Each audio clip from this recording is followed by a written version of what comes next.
조선 이전에 예를 들면 장구를 보면요.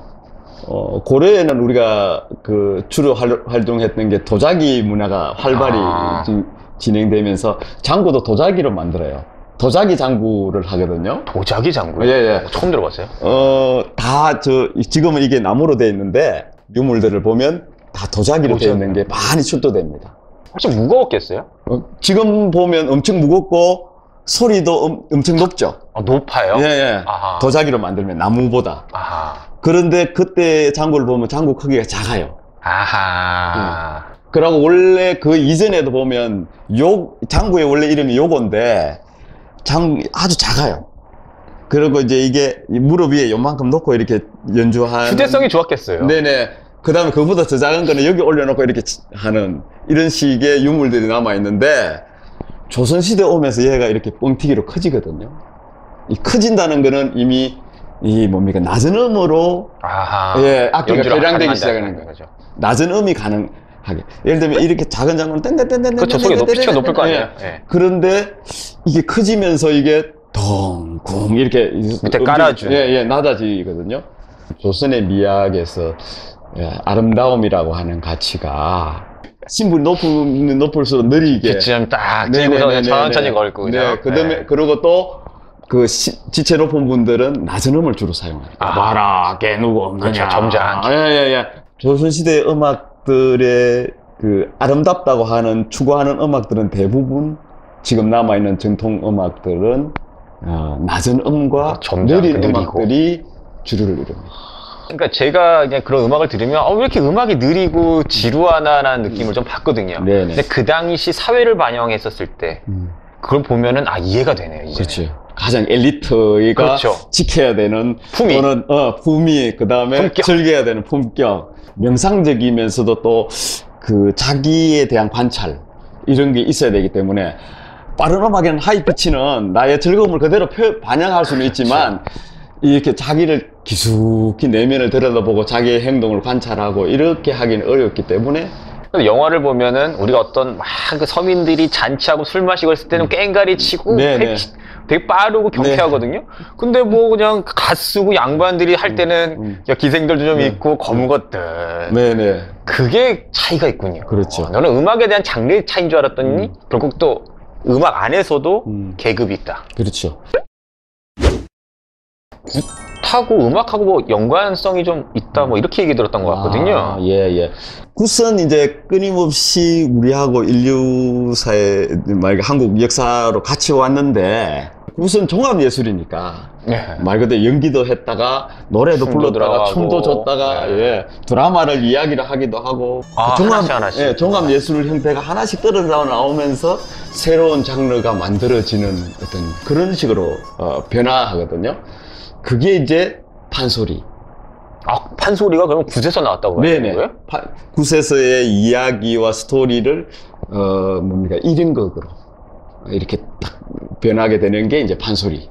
가야금 산조라고 하는 게 이제 악사들이 굿에서는 막 연주하던 거를 한 명이 연주할 수 있고 솔로. 예. 그런 개념이 이제 또 탄생하게 되고 그 다음에 또 춤 같은 경우에도 무녀가 추던 이런 종합적인 춤들이 이제 하나로 떨어져 나와서 새로운 장르를 이루기도 하고 다 독립하게 된 거네요. 그렇지. 그런 이제 양상을 보이죠.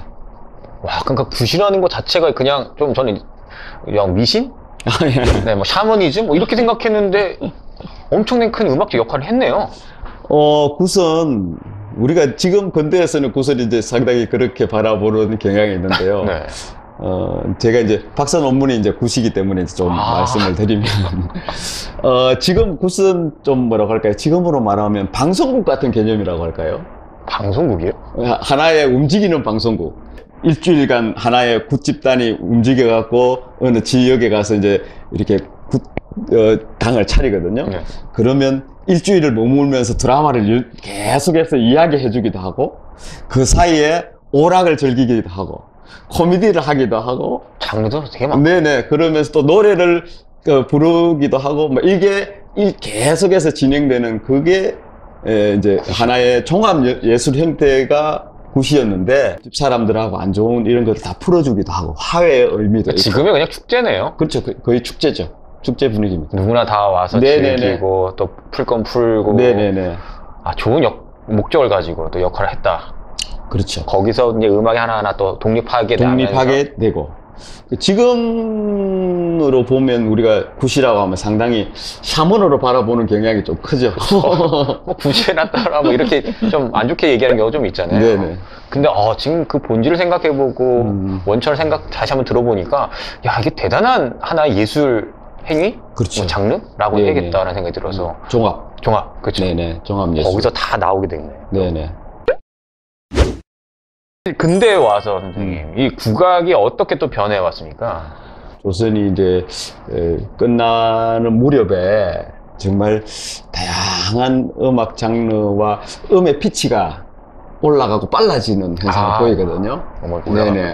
그러니까 그렇게 세종 때 그렇게 느리고 그런 것들이 아주 빨라지고 템포도 빨라지면서 높아지고 판소리나 우리 산조나 이런 게 이제 느린 것에서 막 뒤에 빠르게 막 진행되잖아요. 랩처럼도 막 하더라고요. 말도 네네네. 서양이 이제 강력하게 들어옴으로 인해서 그게 오게 된 게 뭐 전쟁 때문이에요? 아니면 처음에는 종교죠. 종교요? 네, 선교사들이 오고 선교사들이 오면서 네네. 음악을 같이 그러고 이제 말했구나. 군대가 들어오고 그러면서 이제 그 선교사들과 함께 음악이 동시에 들어오지 않습니까? 피아노가 그 대구를 통해서 이제 처음 삼원진을 통해서 처음 들어오기도 하고 이제 그때 당시는 이 어마어마한 물체가 들어오니까 근데 그런 이제 격동기를 맞게 되는 거죠, 국악에서.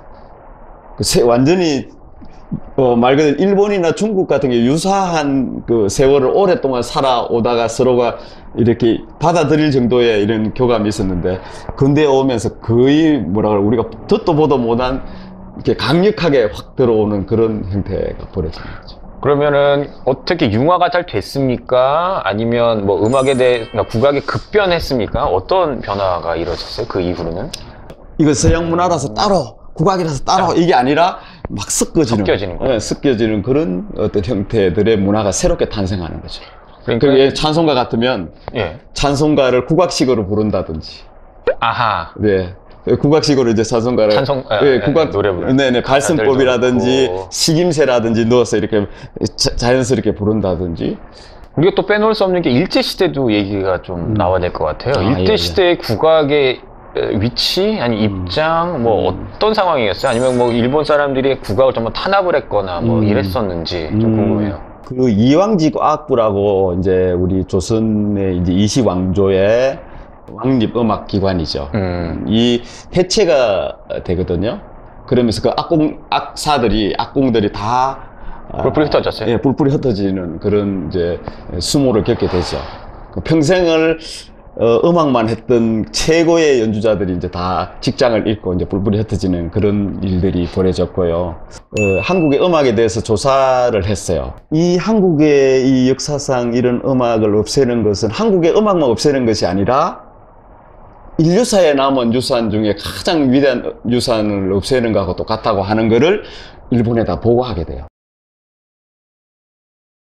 다 말살을 하지 않고 몇 개를 이렇게 보존한 그런 거. 기록도 있군요. 네네. 그런 일화가 있고요.